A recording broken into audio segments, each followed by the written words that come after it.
I know we got tunaona, that snow so short, we were not able to teach you all that.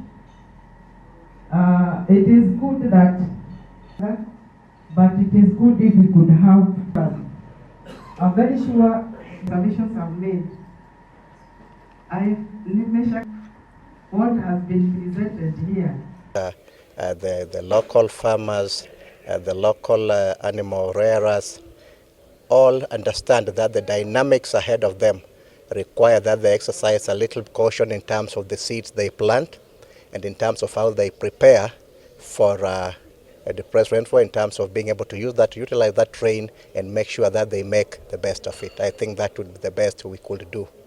In terms of distribution, we are expecting to have a dry spell, prolonged dry spell in between. So we are saying the distribution is a bit poor, and areas in the lower zone and the middle zone, we are expecting this rainfall to be a bit below normal in those areas. If the farmers and the other stakeholders follow the advisories that we are going to give them, I'm sure they will be able to get enough production.